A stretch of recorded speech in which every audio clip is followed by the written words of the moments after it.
네, 이제 하도록 하겠습니다. 자기 탐색 독서 모임 이렇게 하는데요.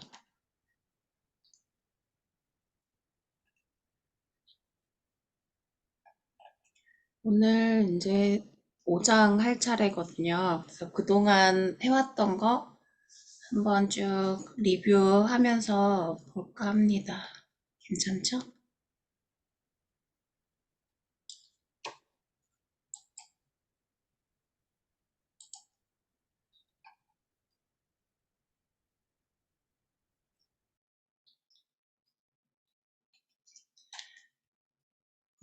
서문에서는 마음에도 근육이 있다. 우리가 마음 근육을 키우기 위해서는 이 책에 두 가지 목표가 있는데, 그 중에 이제 내면 소통 개념을 정립하는 것이 이 내면 소통 명상이 우리 마음 근력을 어떻게 강화시키는지 이론적으로도 밝혀내는 거고, 그 다음에 이게 실질적으로 명상하는 방법을 제시하면서 우리 일상생활에서도 실용적으로 체험해보고 마음 근력을 향상시켜보자. 이것이 네, 실용 두 번째 목표라고 볼 수가 있습니다. 그래서 마음 근력 훈련의 핵심이 바로 나 자신이 나와 내 내면을 서로 언어로 소통하는 그런 의식적인 과정. 그리고 오늘 또 여러분들이랑 같이 나눠볼 건데요. 감각 정보에 대해서 무의식적인 능동적 이런 추론의 잘못된 습관을 바꿔 나가는 것. 그것이 이제 마음 근력 훈련의 핵심이라고 보고 있습니다. 변화하고 싶은 것, 이것을 이렇게 많이 물어봤을 때 거의 대부분 선생님들이 내면 소통을 잘하고 싶어서 또 마음 근력 훈련을 받고 싶어서 등등등 이런 말씀을 해주셨어요. 근데 내면 소통에서 가장 기본이 되는 세 가지 자아가 있습니다. 이 세 가지 자아가 바로 내 존재, 내 자체를 알아봐주고 있는 배경 자아가 있고, 그 다음에 Here and Now, 여기에서 매 순간 경험을 이야기로 하고 있는 그런 나레이팅을 하는 경험 자아가 있고, 또 이것을 기억하고 있는 우리가 일반적으로 얘기하는 에고가 있습니다. 그렇다면 진정한 나는 바로 배경 자아라는 것, 그것 존재, 빙이라는 것에 대해서 나눴습니다. 그리고 두 번째 시간에서는 이제 여러분들이랑 1장을 나눴는데요. 이 1장에서는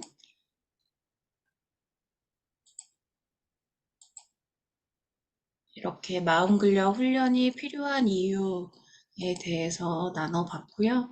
뇌는 생존하기 위해서 세상을 왜곡한다. 우리가 이제 뇌가 어떻게 반응을 보이는지, 대뇌에서는 이제 편도체, 전두엽이 어떻게 활성화되면 좋은지에 대해서도 간략하게 이제 예시를 들면서 나눴고요. 회복 탄력성이라는 것이 높은 사람과 낮은 사람이 있는데 이 지수에 대해서도 잠시 살펴봤습니다. 처음에는 세 분만 체크를 하셔가지고 세 분 거에 대한 결과를 보내드렸는데 나머지 또 몇 분이 더 하셨더라고요. 그래서 그 부분은 어, 다다음 시간에 한번 점검해 드리려고 합니다. 여러분들도 이 내면 소통 독서 모임이 끝나기 전까지 시간 되실 때, 또 기억이 나실 때, 그때 해주시면 좋을 것 같습니다. 이게 이제 뇌에서 기억하고 있는 해마예요. 우리가 깜빡깜빡 잊잖아요. 그 건망증이라 정말 기억을 못하는 거라 이게 치매인지 아닌지, 그리고 알코올 중독자가 술 취했을 때 깜빡 잊는 거, 그런 기능을 하는 곳이 이 되뇌 전체 변형계 안에 해마라고 있는데 이런 부분들이 밑에 3단 구조로 인간의 뇌와 포유류의 뇌, 파충류의 뇌 이렇게 3단 구조로 나눠져 있다라는 것도 잠시 네, 살펴봤었습니다.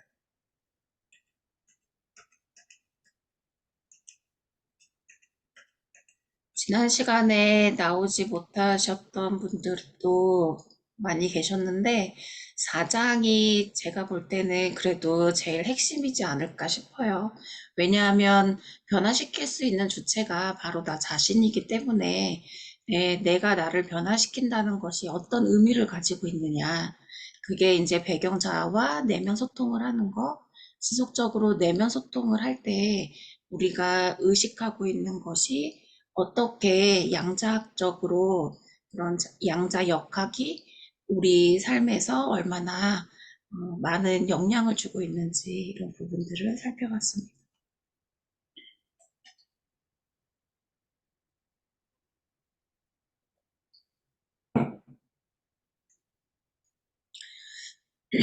그래서 내가 나를 변화시킨다는 거, 이게 정말 가능한 일일까? 네, 내가 나를 변화시킨다는 것이 사람은 스스로 자기 자신을 변화시킬 수 있는 존재이기 때문에 가능하다라는 겁니다. 그래서 우리가 배경자아가 있고 경험자아가 있고 기억자아가 있다고 했잖아요. 그런 경험자아를 통해서 자신의 경험에 의미를 부여하고 끊임없이 이야기를 만들어내는 그런 과정. 그게 이제 스토리텔링 그 자체가 내면 소통 자체이다라고 얘기를 나눴습니다. 갑자기 목이 잠기네요. 네, 배경자와 내면 소통을 하는 거, 배경자의 존재를 알아차리는 그런 순간이 here and now, 지금 여기에 존재하는 순간인데요.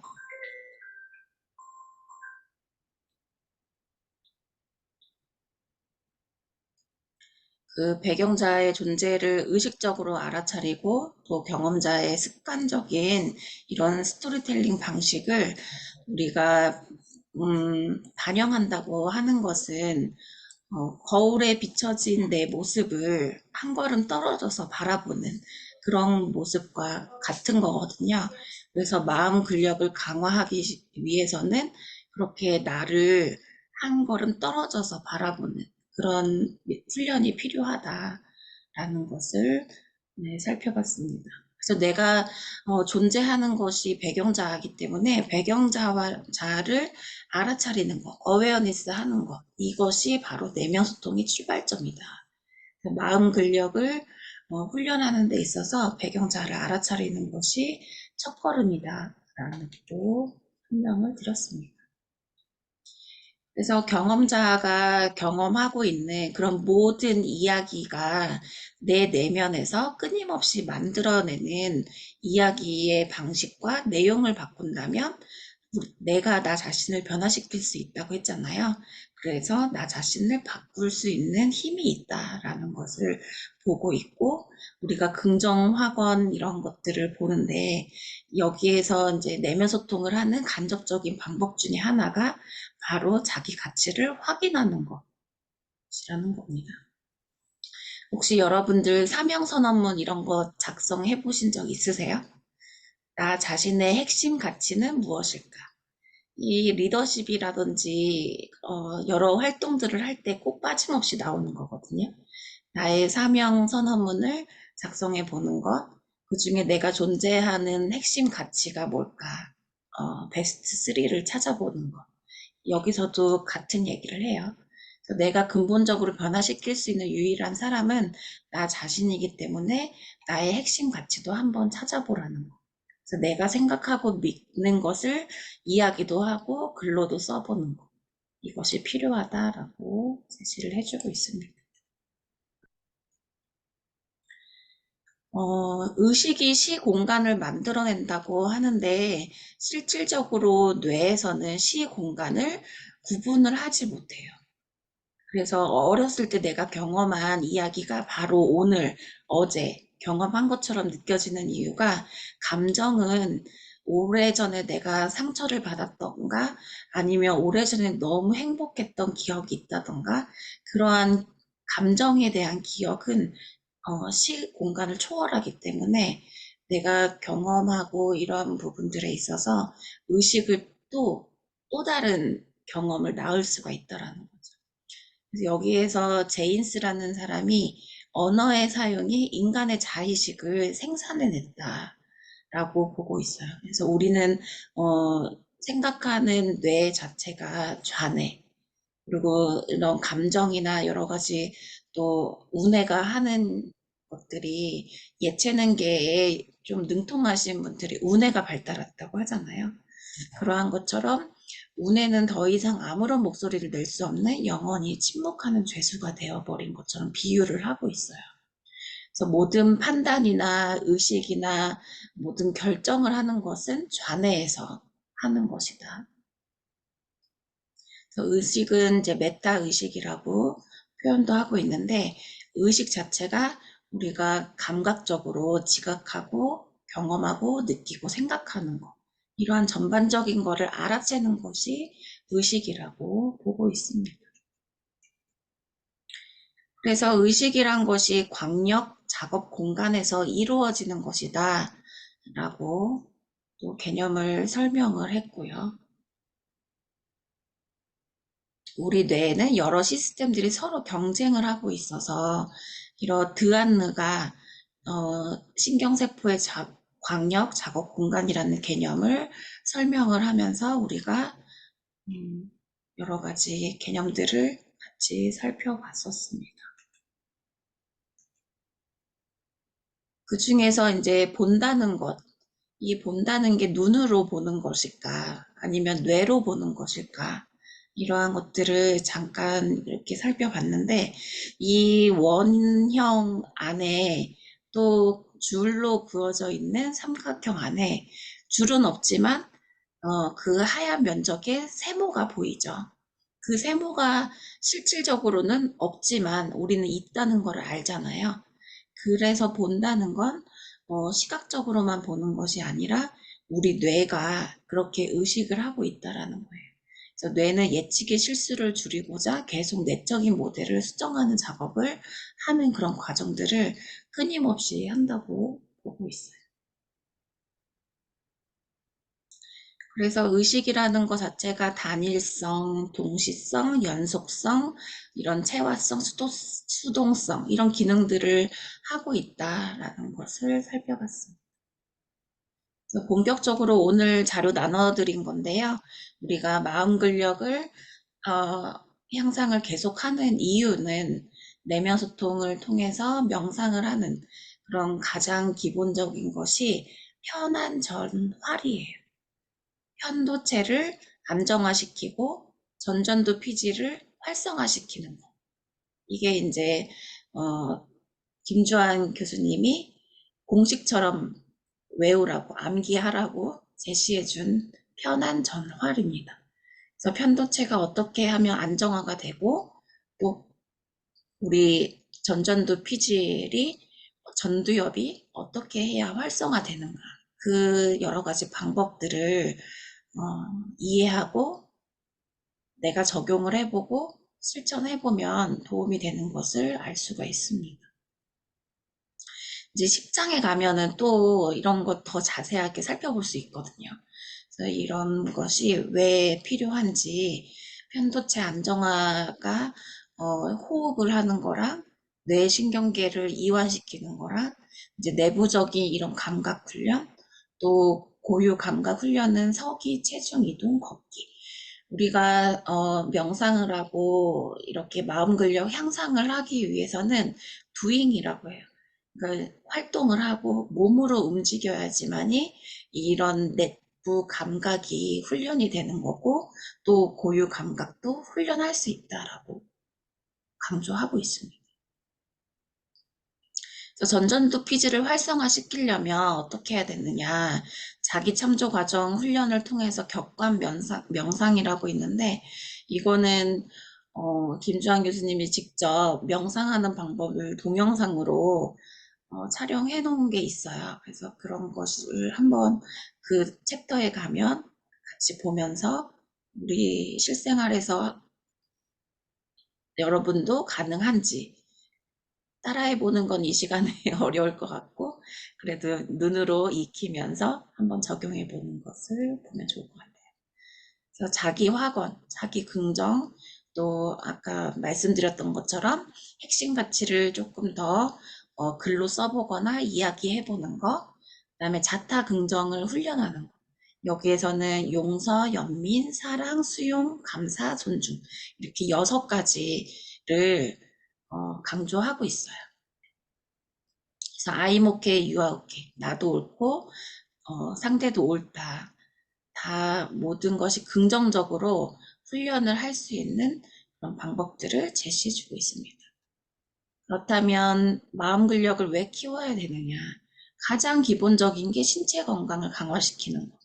그 다음이 정신 건강을 증진시키는 거. 그래서 이제 비인지 능력의 성취 역량을 향상시키는 거. 이게 이제 회복 탄력성인 거예요. 자기 조절력, 대인 관계력, 그리고 긍정성이라고 표시되고 있는 게 여기서는 자기 동기력이라고 네, 나오고 있습니다.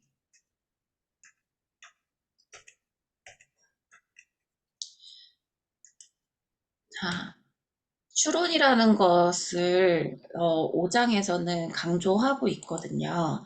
그래서 뇌는 어떻게 작동하는가 이 부분에서는 이제 추론이라는 것이 뇌의 감각 자료에 대해서 추론하고 감각 정보를 생산해낸다라고 보고 있어요.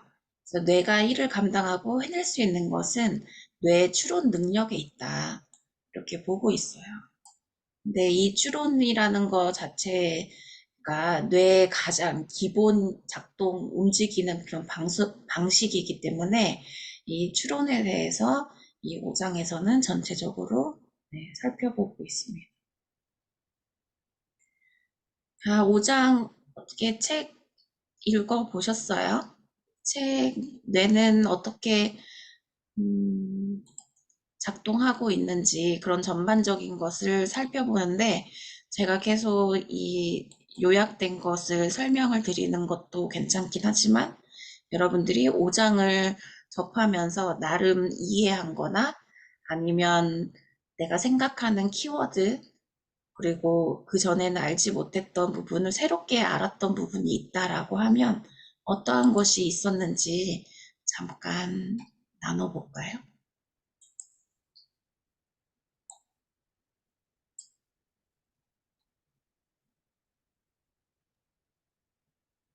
네, 저는 네, 읽어 보려고 많이 봤는데 말이 너무 어려워요. 그래서 그쵸. 너무 쉽게 설명을 매번 해주셔가지고 5장을 조금 보려고 했는데 집중이 안 될 정도로 너무 어렵고요. 그 근데 그 앞에서 반복했던 그러니까 얘기해 주셨던 것들이 중간중간에 조금씩 나오더라고요.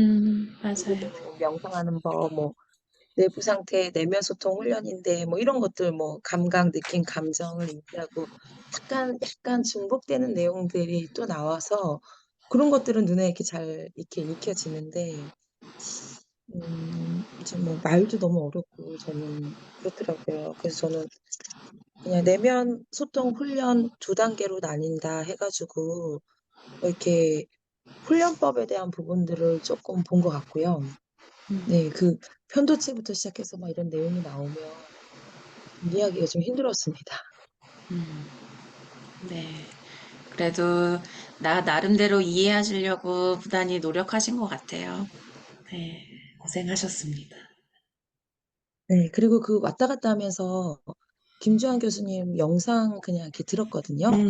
네네네. 거기서 오늘 뭐 5장, 10장 막 이런 얘기 했었어요. 뭐이 내용을 음, 보려면 5장, 10장을 보시면 된다. 뭐 이렇게 설명하셨는데 그때 조금 쉽게 설명을 해주셨어요. 편도체에 대해서. 예, 음, 그래서 그 내용을 듣고 책을 봤는데 책으로는 도저히 이해가 조금 네, 힘든 부분이 있었습니다.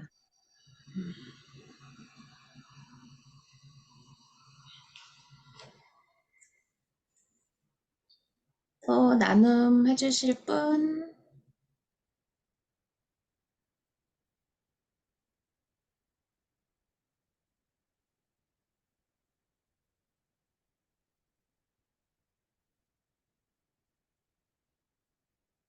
이따가 또 나눔할까요, 그럼?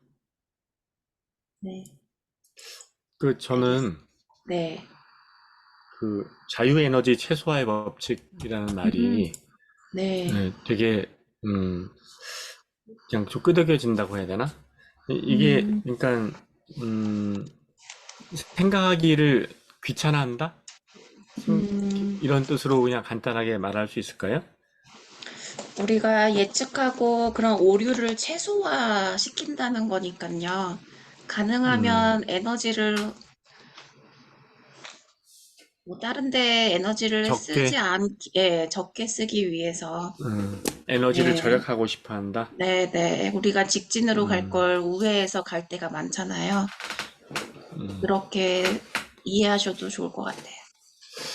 이게 또 확대해서 생각하면 그 자기 스스로 고민해서 결정하지 않고 어떤 강력한 카리스마적인 지도자를 따라가기 쉬운, 음, 추종하기 쉬운 경향하고도 연결될 수 있겠네요.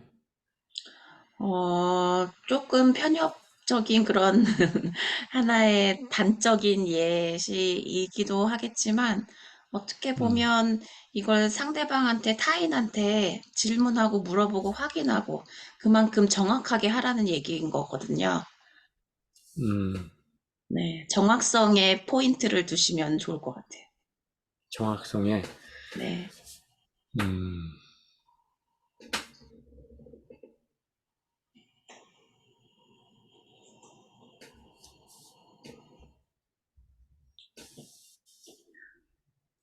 네, 소은수 선생님, 혹시 그, 하실 말씀이 또 있으실까요? 제 소리 들리나요? 네, 작게 들려요. 이상하게, 이 시간에 이게 조금 잘 안 들리더라고요. 소은 선생님, 네, 그 지금 어, 모니터를 사용하시는 거죠? PC나 노트북을 사용하시는 거죠? 예. 아, 마이크가 따로 있나요? 예. 마이크 이쪽에 어, 돼 있는데, 지금 조금, 그 배그로 인해서 지금 조금 크게 지금 잘 들리나요? 들리긴 들리는데 여전히 작게 음. 들려요. 예. 근데 다른 시간에는 안 그러는데, 이 시간에만 그러더라고요. 이게 뭔가 조금 버전이 다른가? 스피커를 좀 키우면 되지 않을까요? 그러니까 스피커를 지금 배그로 해놨거든요. 마이크를 배우로 해야죠. 스피커보다도. 마이크가 어디에 있어서 그걸 할 수가 있을까요? 마이크, 아, 시스템과 동일 마이크. 이거 아닌데? 제가 네, 이런, 저희가 집중해서 듣겠습니다, 선생님. 제가 그걸 들을 수 있는 능력이 없어가지고 열심히 들을게요. 저도 어려우면 딸 불렀는데, 음, 저는 이 책을 읽으면서, 이 책은 한, 그, 3번 정도 반복하면 어느 정도 알면 엄청, 시너지 엄청 대박 나겠다. 그런 생각이 들고, 우리가 지금 처음 읽잖아요. 그래서, 지금은, 어, 전반적으로, 이런 거구나 하고 아웃라인 정도, 이렇게 이해하고 지나가고, 두 번째는 좀 더 좀 더 세부적으로 알고 세 번째는 조금 더라기보다는 그래도 자기가 활용할 수 있을 정도로 자기 안에 어떤 체계로 이렇게 조직이 돼서 말할 수 있는 그런 정도까지 한 3번 정도 하면 좋을 것 같다라는 생각을 했어요. 그리고 5장에서는 저는 5장 이제 전체적으로 읽으면서 그 우리가 기억한다는 것은 사실을 기억하는 것이 아니라, 뇌가 해석한 걸 기억하는 거거든요. 그래서 여기에서 나오는 게 이게 추론이잖아요.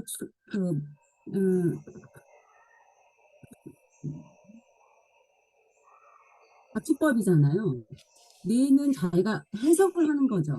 아까 우리 선생님 말씀하신 세모, 선이 없는데 우리가 선이 있는 걸로 해석을 해서 그게 거기 세모가 있다라고 보는 거거든요. 근데 이거는 선이 없지만 유추 해석을 한 거예요, 뇌가. 이렇게 된 거 보니까 이렇게 연결해서 이거 세모로 연결되는구나. 여기에 이거는 전체적으로 세모 모양이다. 이렇게 얘가 딱 답을 내린 거거든요. 유추 해석을 해서. 그렇듯이 우리가 일반적으로 다 기억하는 그 모든 기억들이 사실을 기억하는 게 아니라 해석을 하는 거죠. 그래서 해석이 그러니까 그 사람마다 다른 거예요. 똑같은 거를 놓고 다 다르게 해석을 하는 거죠. 그러니까 사실이라는 건 사실 없는 거예요. 어떻게 보면 각자마다 다 해석이 다르니까. 근데 해석을 한다는 거는 기본에 자기가 그 경험한 그 베이스가 있잖아요. 사람마다 경험이 다 다르잖아요. 감정과 경험 자기가 어떻게 반응했는지 이런 게 다 다르기 때문에 여태까지 경험했던 거를 기반으로 해서 새로운 자극이 들어왔을 때 지금 현재 그 원래 그 경험했던 거의 바탕에다가 새로 지금 자극 들어온 거를 연결시키는 거죠. 그래서 유추 해석을 하는 거죠. 아, 예전에 뭐 이렇게 하고 뭐 그때도 뭐 감정이 이랬고 뭐 슬펐고 뭐 이랬으니까 요번에 이렇게 또 이렇게 되는 거 보니까 이것도 굉장히 뭐 슬픈 일이야 뭐 이런 식으로 해석한다는 거죠. 기쁜 일이야 슬픈 일이야 뭐 이런 식으로 자기가 그 어떤 그런 그 기억의 배경에 더해진 새로운 자극과 연결시켜서 그거를 이제 유추 해석하는 그런 뇌 작동이다. 저는 이렇게 해석을 했거든요. 그런데 이제 여기서 뭐지? 에너지, 뭐지? 그, 저는 이제 이거를 시간이 없어가지고 다 읽지를 못하고 오늘 이렇게 제목 보고 이제 중간중간에 아, 이런 게 이거구나. 이거 조금씩 이해만 하고 이렇게 넘어가지 안 그러면은 제가 시간이 없어가지고 다 못 읽겠더라고요. 그래서 이제 네. 네, 그래도 많이 이해해 주시고, 예, 이해한 거를 또 이렇게 말로 하시면서 더 개념이 정리되셨을 것 같아요. 그래서 자유 네, 에너지 최소화의 법칙, 이거 말씀해 주시려고 했던 것 같아요. 네, 맞아요. 네. 이거는 어, 제목이 예측 오류와 자유 에너지 원칙 이렇게 되어 있잖아요. 네네. 유추 해석을 할 때 얘가 잘못 그 예측을 잘못할 수 있잖아요. 그럼 걸리잖아요, 뭔가. 내가 이 길로 가지 않다고 생각해서 이 길로 갔는데 가다 보니까 이 길이 아닌 것 같은 거예요. 이 예측이 오류잖아요. 그러면은 거기에서 다시 출발하는 거죠. 근데 이거는 뭐냐면 자유 에너지 원칙이라는 거죠. 그러니까 말하자면 쉽게 설명하면 합리적인 방법을 찾음으로써 그 에너지를 최소화하고자 하는 그런 해석을 하는 그런 시스템이 작동되고 있다. 아, 저는 이렇게 음, 생각했어요. 근데 그거에 대한 그 뇌 조직적인 그 시스템의 설명이 마코프 블래킹 이거에 대한 설명이 그거에 대한 설명이다. 네, 음, 맞아요. 이렇게 했고 여기 이제 읽으면서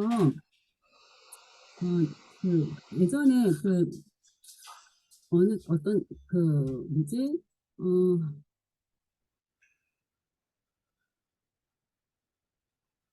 그 드라마 어, 미스터 선샤인이라는 드라마 있잖아요. 네, 제가 이병헌 나왔던 거. 네. 네, 거기에서 그 이태리의 정혼자로 나오는 사람이 누구였죠? 그 사람이 변요한이요. 맞아요. 변요한. 변요한이 되게 잘하는 대사가 있어요. 그 대사가 뭐냐면 나는 무용한 것들을 좋아하오. 꽃, 나무, 농담 뭐 이런 거 있잖아요. 그 대사를 굉장히 자주 치거든요. 근데 이 무용한 것들, 꽃, 나무, 뭐 농담 이런 것들이 편도체를 안정화시키는 거죠. 그래서 자기는 그런 편도체를 안정화시키는 그런 요소, 이런 것들을 좋아한다. 그 대사가 생각나더라고요. 근데 그게 음, 맞을 것 같아요.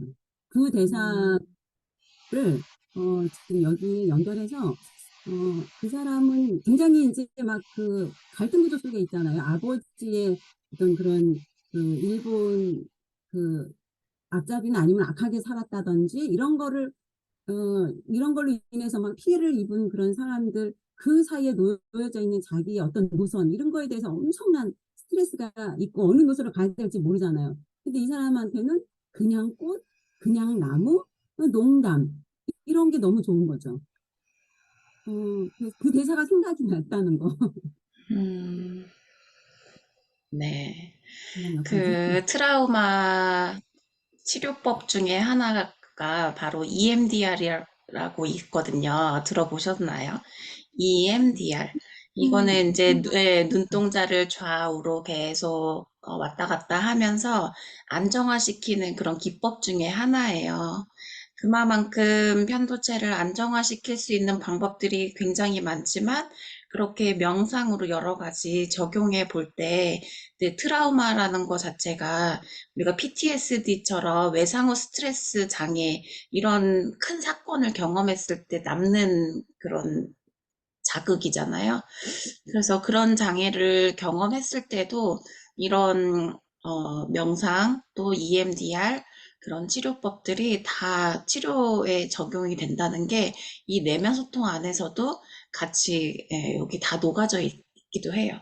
오늘 5장 끝부분에 보면은 또 그 환청이라든지 이런 조현병으로 있는 양성 증상이나 음성 증상, 그리고 망상에 대한 거, 이러한 것들도 다시 또 정밀하게 이 정신의학 부분에서도 새로 발견하고 더 발전해야 되는 부분이 있다라는 것까지도 제시를 해주고 있어서 저는 마지막 부분에서 또 말씀을 더 드려볼게요.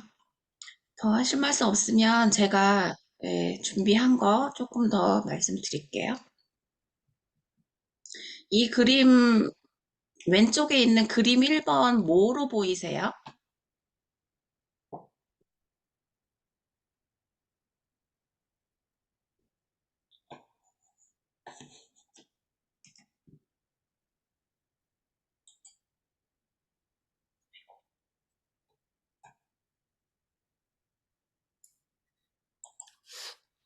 뭔가 하얀 부분이 사람처럼 보이는데?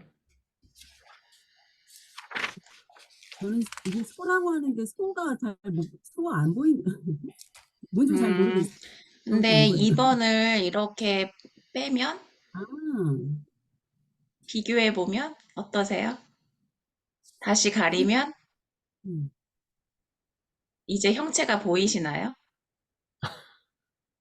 아, 아, 2번, 보인다. 아, 2번을 보고 다시 1번을 보면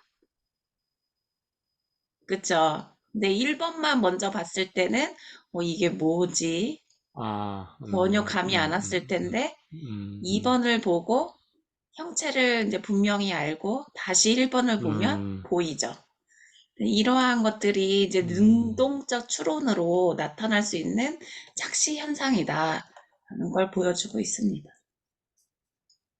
그래서 가축법을 연역법, 귀납법 이렇게 세 글자로 끝내니까 얘도 음, 가축법이다 라고 음, 이렇게 세 글자로 줄여서 얘기한 거예요. 그래서 가설적 추론법, 이걸 이제 가축법이다 이렇게 부르고 있습니다. 연역법이라는 거는 규칙과 사례와 결과 이런 순서대로 하는 거라서 100% 정답이 있는 그런 거고 우리한테도 익숙한 거예요. 그리고 귀납법도 우리가 잘 알고 있는 거지만 가축법이라는 것 자체가 처음에 이 퍼스가 가설적 추론에 대해서 설명을 하고 있는 걸로 앱덕션이라고 처음으로 번역을 하고 우리한테도 소개를 해준 거예요. 그런데 이 가축법이라는 것이 볼게요.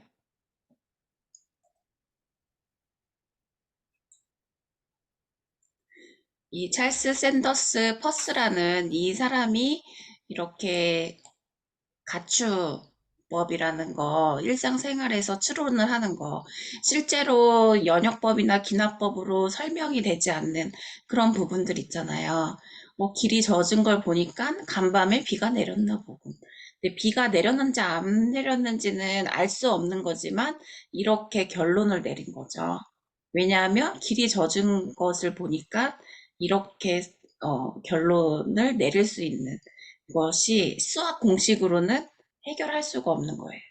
하지만 또 낚시할 때도 찌가 움직이는 걸 보니까 물고기가 물은 것 같다. 이건 또 경험에 의해서 생각할 수 있는 그런 결과이기도 하죠. 근데 내가 어떤 경험을 했느냐에 따라서 추론하는 것이 다 다를 수 있어요. 그런 게 이제 또 마지막에 식당 앞에 줄이 긴 것을 보니까 이 집이 맛집인가 보네. 근데 그 식당이 오늘 오픈했기 때문에 맛이 있는지 없는지는 모르고 행사였기 때문에 그 행사장 앞에 줄 선 사람들이 줄이 긴 것일 수도 있잖아요. 그러니까는 이런 게 정답일지 아닐지는 100% 확신할 수는 없어요. 하지만 이렇게 가설적으로 또 추론을 해볼 수 있다라는 걸 알 수가 있습니다. 음,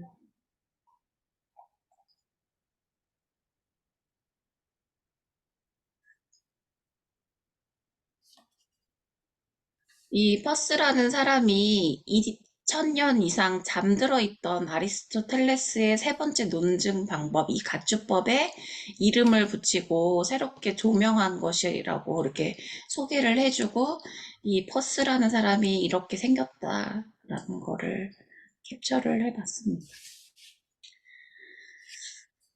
처음에는 이 퍼스가 이렇게 가축법이라는 것을 어, 명명해서 우리가 알게 됐지만, 처음에는 헬무홀츠 머신 이 분이 이러한 가축법에 대해서도 처음으로 제시를 했다고 해요. 근데 이제 이걸 번역하고 하는 과정에서 네, 말도 안 되는 그런 단어를 사용하게 되면서 이상한 우리 이런 논문이나 이런 연구할 때 정말 다른 연구가 될 정도로 이거 자체가 번역을 하는 그런 과정에서 책에서 자세히 나왔는데 그 과정을 설명을 하려니까 정확히 그 사람 이름이 생각이 안 나네요. 어찌됐던 묻혀있던 오랜 그 정확한 명명이 가축법이라는 것을 이 펄스를 통해서 새롭게 나타났다라는 것을 아시면 좋을 것 같아요.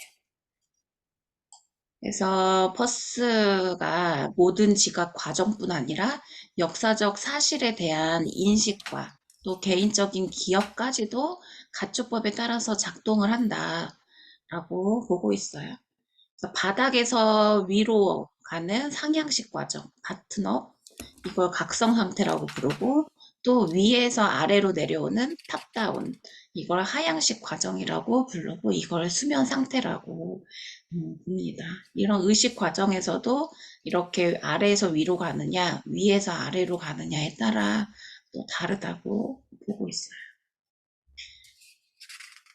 그래서 소은 선생님이 마지막에 이렇게 말씀을 해주셨던 그 챕터가 바로 예측 오류와 자유에너지 원칙. 그래서 자유에너지를 최소화로 사용하는 것, 어떻게 해야 최소화 사용할 수 있는가. 이 칼 프리스턴이 제시한 이론이기도 해요. 근데 프리스턴이 우리가 지금 현재 뇌 영상 이렇게 촬영을 할 때 fMRI로 찍는데 그런 패키지 프로그램을 개발한 사람이라고도 합니다. 굉장히 유명한 그런 프로그램인데 이것을 무료로 배포했다고 해요. 그래서 버전이 벌써 fMRI 16까지 나왔다고 합니다. 자유에너지 최소화의 법칙, 이거는 어떻게 보면은 우리가 그 경계, 바운더리라고 하잖아요. 우리가 체계를 볼 때도 가정 내에서 부모와 자녀, 부모 자녀 체계, 또 자녀는 자녀끼리의 형제 체계, 부부는 부부끼리의 부부 체계, 이렇게 체계 안에 경계라는 게 있어요. 바운더리. 그러니까는 우리가 살고 있는 지금 현재도 외부 환경과 내 안에, 몸 안에 여러 가지 세포까지 이러한 것들을 이제 하나의 경계로 설명을 해주고 있는 거예요. 그래서 외적 정보와 경계 안에 존재하는 내적 모델 간에 그런 괴리가 있으면 있을수록 예측 오류를 어떻게 하면 줄일 수 있는가. 그게 이제 여기서 설명이 되는 거예요. 그래서 서프라이즈, 이런 경험들을 최소화하는 방법들을 예측하는 거. 이게 이제 능동적 추론이고 베이지안 추론을 통해서 에너지, 자유 에너지를 최소화하는 것이 어떻게 보면 우리가 뇌에서 내부 감각에 대한 추론을 바탕으로 우리가 뭔가를 잘못 건드렸을 때 통증이나 그런 아픈 경험이 있잖아요.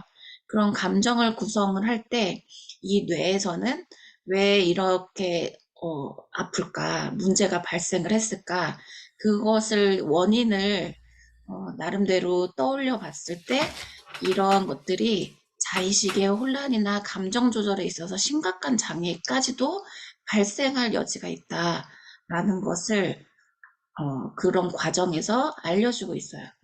근데 그런 뇌에서 이게 다 정답일까? 그것을 받아들이는 자체, 주체가 바로 나라는 사람인데, 이 나라는 사람이 느끼고 있는 이런 좌의식이 예측 오류를 최소화하는 과정에 논리적이고도 필연적인 귀결을 할 수 있는 그런 중요한 개념이라고 설명을 하고 있어요. 그래서 다시 말하면 내가 느끼고 있는 여러 가지 경험들에 있어서 내적인 그런 감각들로 내가 현재 경험하고 있는 모든 것이 자기 확증, 이것이 맞구나. 내가 경험한 여러 가지 이야기, 기억, 이런 경험, 이런 것들이 결국은 내 안에서 다 이루어지는 그런 감각인 거잖아요. 그래서 이런 전반적인 것들이 결국은 내 의식 안에서 스토리텔링으로 나타나는 것. 이것이 내면 소통이다. 라고 보고 있습니다. 이게 뇌에서 이런 내부 상태에 감각적으로 느끼는 그런 뇌에서 감각을, 정보를 다 인지를 했을 때, 입력을 했을 때 그런 감각 상태와 외부 상태, 그리고 밖에서 경험한 이런 행위 상태, 이러한 모든 것들이 결국은 마코프 블랭킷이라는 그런 모델을 통해서 다 이제 의식하고 인지한다라는 거예요. 근데 마코프 블랭킷을 이 5장에서 가장 중요하게 생각하고 있는데, 이것을 다시 보면 이렇게 가운데 있는 I7이 있잖아요. 이 I7은 결국에는 이 감각적인 거, S4와 S5로부터 오는 정보를 알게 돼요.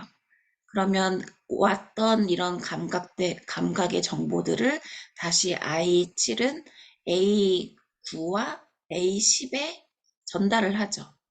이 A가 책에서는 안 나왔지만 액팅인 것 같아요. 여기서 S는 감각, 센서티브인 것 같고. 그래서 이런 감각적인 것을 이 I7, 주체인 내가 느끼는 그런 의식이 이렇게 뻗쳐나가는 것을 볼 수가 있다. 그렇다면 X1과 X2, X3는 무엇이냐? 이것을 또 하나의 이제 노드라고 얘기를 하거든요. 그래서 얘네는 외부 상태에 있는 환경적인 그런 부분들이다 라고 보고 있어요. S는 감각 상태를 보고 있는 거고. 그러니까 내가 지각하고 느끼고 이렇게 보고 또 맛보고 오각에 의해서 느낀 그런 모든 지각들 있잖아요. 그런 감각들이 입력이 되었을 때 내가 어떻게 행동으로 나타나는지 그런 부분들을 마코프 블랭킷 모델을 통해서 보여주고 있습니다. 그래서 지속적으로 리샘플링을 하는 거예요. 봤던 거 또 보고 이게 맞는지 안 맞는지 또 확인해보고 그래서 다른 감각 정보를 추가적으로 계속 업데이트를 하는 거예요. 그래서 일정한 행위를 받고 또 피드백을 받고 그리고 내가 경험한 게 확실하지 않다면 옆 사람한테도 또 물어보고 확인해보고 이러한 것들이 이제 마코브 블랭킷에서 내면 소통을 하는 건데 이게 의식이 있기 때문에 그렇다. 그래서 능동적 추론 과정이라는 것 자체가 내면 소통, 나와의 그런 소통이긴 하지만 이 소통은 타인과의 대면 소통으로 완성이 된다라고 보고 있어요. 이런 또 이거는 이따가 뒤에서 한 번 더 나오니까 설명을 그때 드릴게요. 그래서 내면 소통이라는 것 자체가 명상을 통해서 경계, 외부 상황인지 내부에서 내가 감각적으로 지각한 건지 이런 경계를 알아차리고 또 경계에 둘러싸고 있는 내면을 동시에 바라보고자 하는 것. 이런 전반적인 것이 내면 소통 훈련이다. 이것이 바로 명상이다. 그래서 내면을 향하는 순간 경계는 확장된다고 보고 있어요. 그래서 경계에서 경계를 바라보고 또 경계에 머무는 순간 내부에서도 외부에서도 그 어디에서도 얽매이지 않는 자유로운 존재가 되는 것이 나 자신이다. 우리가 상담을 받거나 그런 내적 치유를 한다라고 표현을 하잖아요. 그렇게 상담을 받는 가장 큰 목적이 그런 문제의 어려움에서 자유로움을 얻으려고 하는 거거든요. 그래서 그런 자율성을 획득하는 방법들이 이런 경계를 통해서도 내면 소통 훈련, 이렇게 명상으로 또 접목할 수 있다라는 거를 깨우쳐주고 있어요. 그리고 의식이 있다라는 것 자체가 깨어있는 상태인 건데 이런 각성도 위상각성이냐 토닉각성이냐 이렇게 또 보고 있어요. 이거는 앞에서도 얘기한 것처럼 다운탑이냐 또 다운업이냐 탑다운이냐 뭐 이런 식으로 보는 거랑 같습니다. 우리가 우리나라에만 있는 병 중에 하나가 화병이에요. 그 화병의 가장 기본적인 신체 증상이 몸이 뻐근하고 어깨가 아프고 뭐 여러 그런 증상들이 있거든요. 근데 실제로 검사를 해보면 이상이 없다고 나와요. 그러면은 그분은 화병이기 때문에 이런 정신과에서 치료를 받으셔야 된다. 이렇게 해서 또 트랜스포 해주거든요. 다른 진료에서 받으라고. 그때 이제 나오는 증상 중에 하나가 소마티제이션이에요. 신체화 증상. 그것처럼 이 마코프 블랭킹 관점에서 본 소매틱 운동이라는 것을 여기서 소개를 해주고 있는데 우리가 몸에서 감각 상태, 이런 행위 상태를 알아차리는 나 주체의 자아 본질을 아까 제일 가운데 있었던 I7, I7, 이 내부 상태에 있는 것을 어떻게 하면 알아차릴 수 있나. 이거는 내 몸의 상태에 대한 감각으로부터 얻은 여러 가지 정보들, 이러한 정보들에 집중하는 그런 운동을 소매틱 운동이라고 얘기하고 있어요. 그래서 외부의 이런 자극이나 정보에 집중하는 것이 아니라 내부 감각에 집중하는 이런 소매틱 운동이 감정 조절을 훈련할 때 굉장히 효과적이라고 합니다. 그래서 뭔가를 이렇게 수행한다 라는 뜻이 경계와 내면 간의 소통을 얘기하는 거라고 얘기를 하고 이런 모든 수행이 곧 내면 소통이다 라고 강조해주고 있습니다.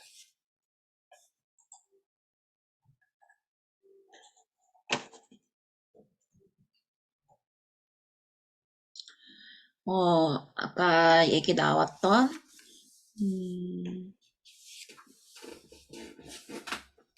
제가 뒤에서 설명한다고 했던 게 환각과 망상 이거였었는데 이 DSM-5에서 조현병이라고 진단을 내릴 수 있는 진단 기준이 있어요. 이런 진단 기준에서는 지금 이렇게 환각이라든지 망상이라든지 이런 것들이 이런 1개월 이상 이렇게 기준이 1, 2, 3번 최소한 하나 또는 2와 3이 있어야 된다라고 보고 있거든요. 그 중에 첫 번째가 망상인 거고 두 번째가 환각, 그 다음에 와해던 언어, 또 지리멸렬한다라는 게 코이런스, 그리고 극도로 와해된 그런 긴장성 행동, 그리고 음성 증상. 이러한 여기 제시된 5가지 이런 증상들이 조현병 환자의 가장 기본이 되는 증상이거든요. 근데 정신질환으로 보는 이런 환각이나 망상이나 여기에서도 자유에너지 원칙의 관점에서 본다라고 하면 우리가 능동적으로 추론했던 그런 과정들이 정답이 있는 건 아니지만 어떻게 보면은 대중이 다 수용해 줄 수 있는 그런 부분들이다 라고 하면 망상이 아니겠지만 그게 아니라고 하면 이제 증상으로 볼 수 있는 거죠. 그리고 이러한 증상들이 최소 6개월 동안 계속돼야 조현병이라고 진단을 내릴 수가 있고, 그리고 또 두 번째에서는 대인관계나 자기관리 이런 주요 영역에 한 가지 이상이 생겨서 기능 수준이 이전보다 조금 현저하게 저하됐을 때, 이러한 것들이 있을 때 우리가 조현병이다 이렇게 진단 기준을 내릴 수가 있어요. 여기에서도 소개한 것 중에 하나가 정밀 정신의학이 새로운 관점으로 이해될 필요가 있다. 왜냐하면 이제 양성 증상으로 나타난 것은 겉으로 드러나는 것들이거든요. 그런 증상들이 결국에는 상향적 추론에 의해서 바턴업 그런 증상으로 인해서 또 하향 추론은 탑다운으로 순환적 발생 장애가 발생했을 때 음성 증상이 나타날 수 있는 거.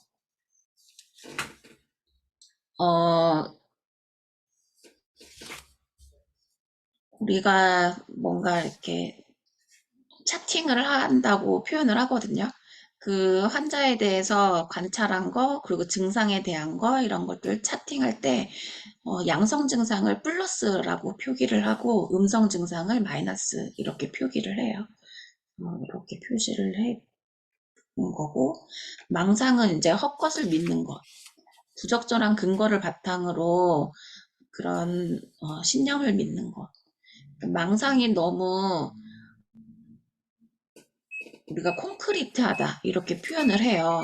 그러니까는 정말 사실인 것처럼 그게 확신에 찬 것처럼 얘기하는 경우가 있거든요. 그런데 다른 사람들은 그렇게 믿지 않지만 본인은 그렇게 믿는 거죠.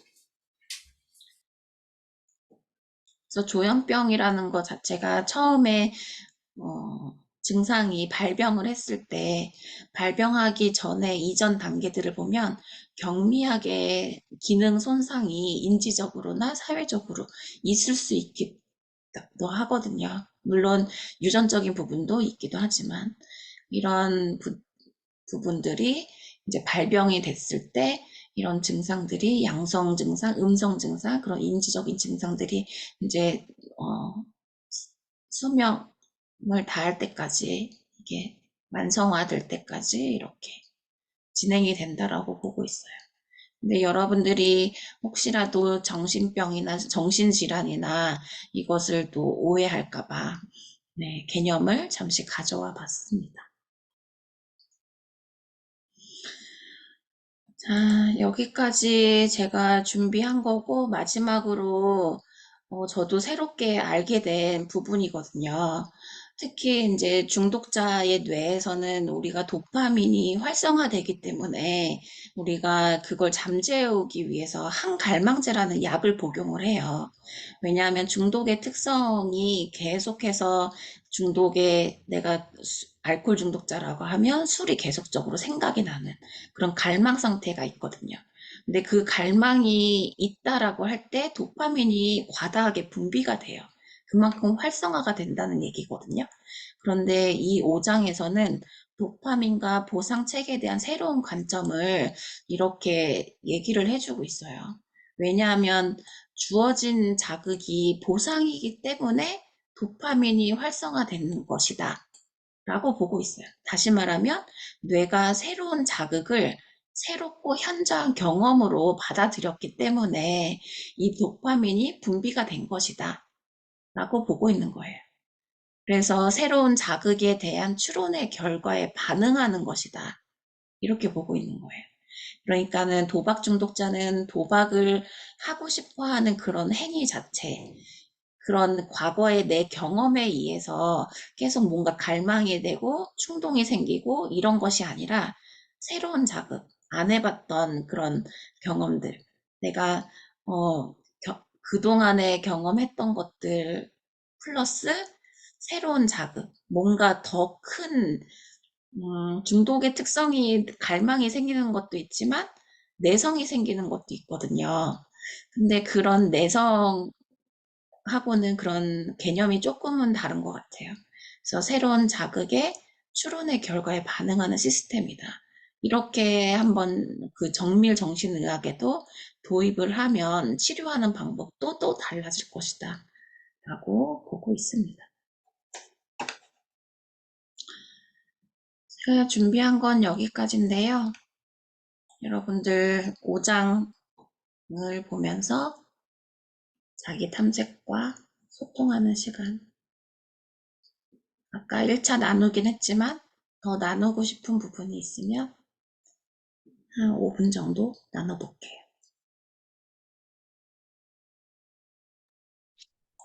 아까 명상하는 법이 유튜브에 있다고 하는데 검색해 보면 될까요? 네, 뭐 격관 명상이라든지 서서 하는 명상 이러한 것들도 나와 있어요. 아, 이게 서서 김주원 하는 교수님 명상. 네, 직접 나온, 보여주세요. 네, 감사합니다. 네, 저도 다 보지는 못했는데 신기한 거 많더라고요.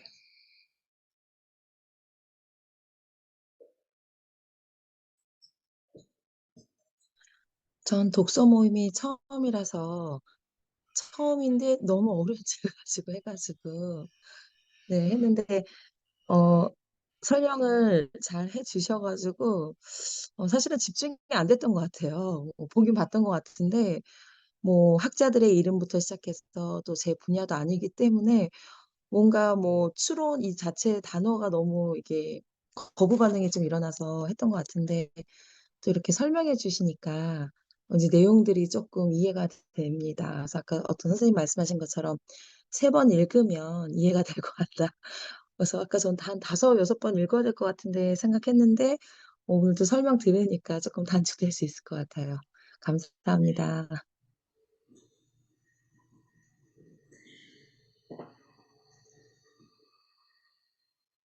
그래도 소은순 선생님이 어느 정도 이 내면 소통을 이해하시고, 지난번에도 말씀드렸지만, 통찰을 굉장히 잘하세요. 음,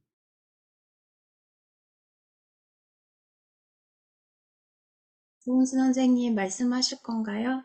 마이크. 네. 저의 형제 중에 조현병이 있어요. 형제 중에. 형제 중에. 음, 음, 이런 부분에 대해서 항상 고민이 있죠. 음, 어, 이제 이 책을 읽으면서 여기서 그 환청이나 망상의 그 원인에 대해서 타인과의 소통 이야기를 하거든요. 음. 근데 제가 좀 중간중간에 이렇게 잘라서 이제 읽고 그래가지고 앞뒤가 잘 기억은 안 나는데 어, 그 얘기가 너무 맞는 것 같은 거예요.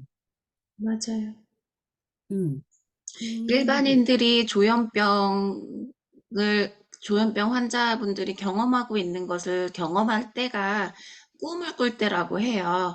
근데 그 음, 꿈은 우리가 의지적으로 뭔가 이렇게 힘을 쓰거나 의식을 하거나 조절을 하거나 기능을 하지 않잖아요. 굉장히 자유로운 상태잖아요.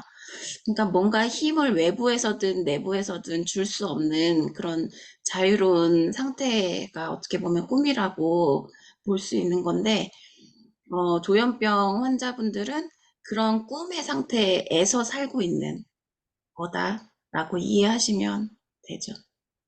근데 그게 이제 원인적인 것으로 보면, 어, 그 타인과 소통이 단절된 거죠. 뭐 소통 거세라고 해야 되나?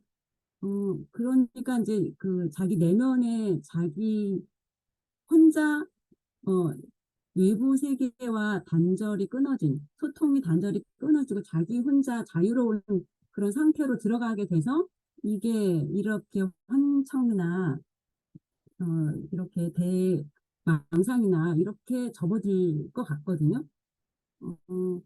근데 이제 제가 이제 관심 있는 거는, 조현병을 지금은 보통 이제 뭐 우리 그 정신과에 가면은 다 뭐 우울증이나 뭐든지 다 약을 먹잖아요.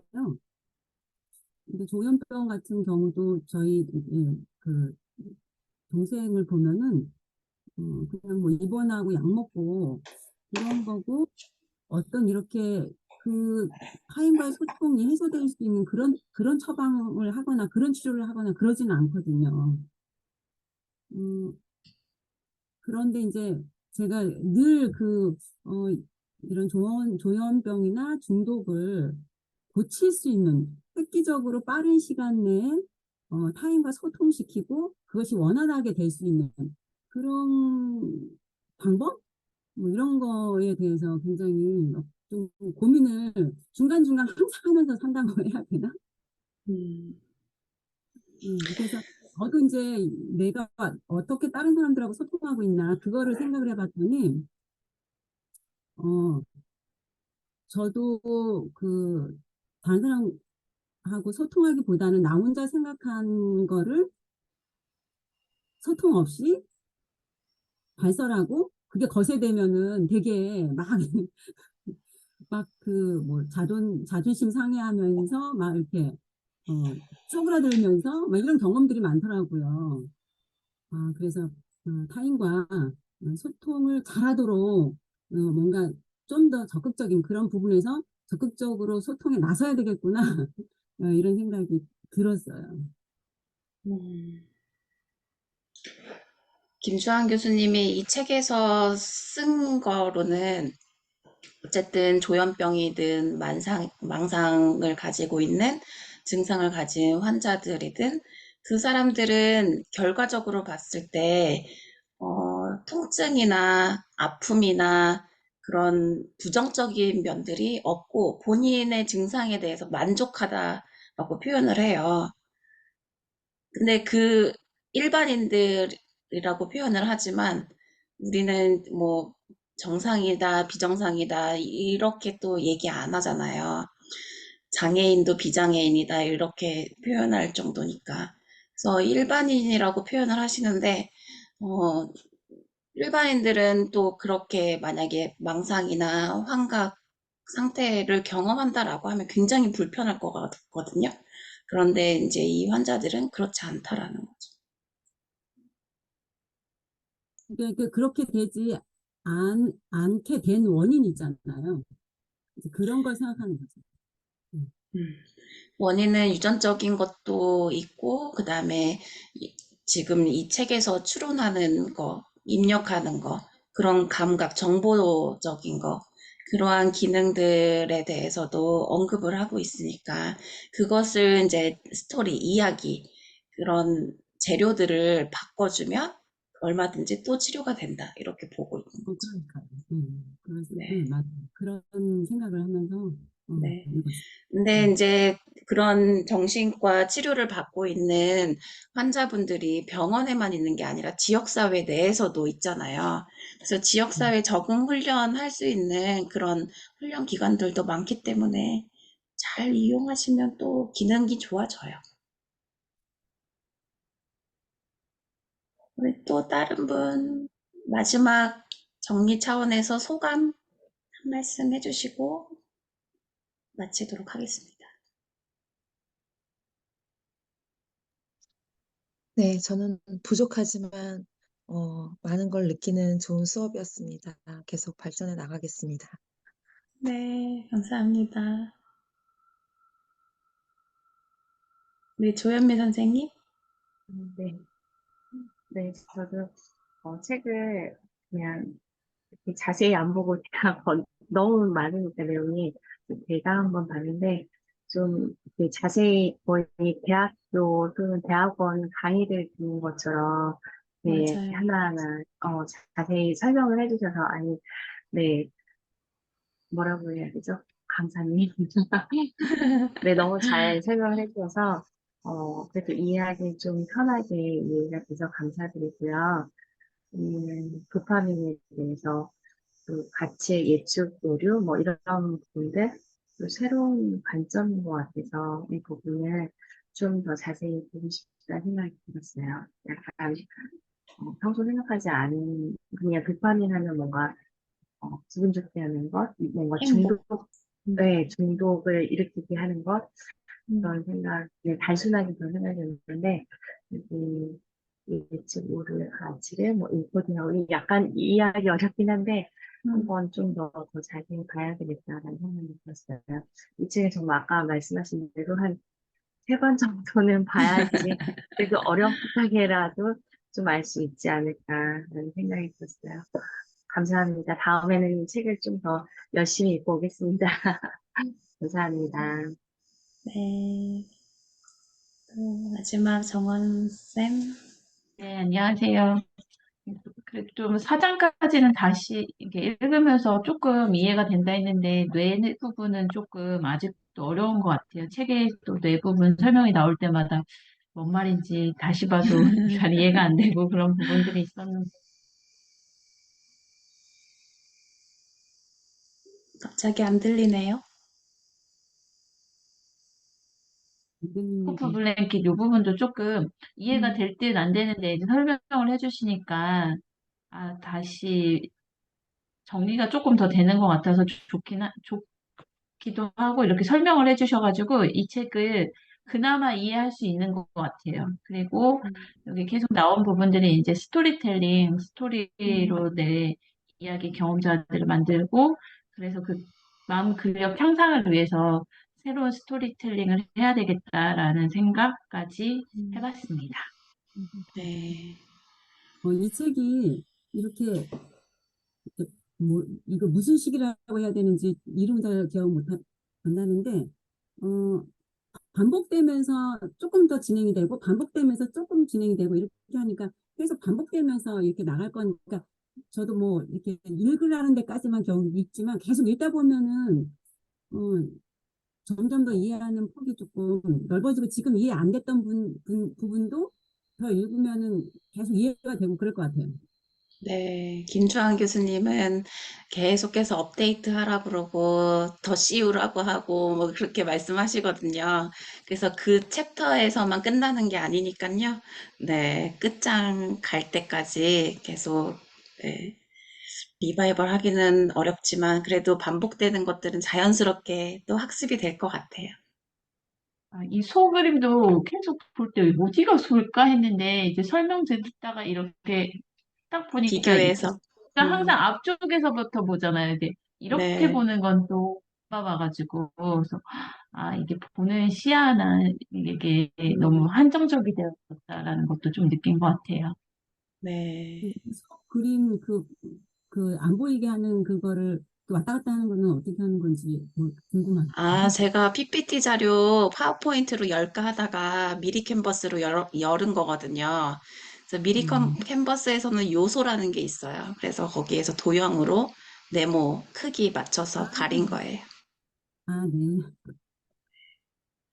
이렇게 또 온라인에서 사용할 수 있는 도구 설명까지 드렸습니다.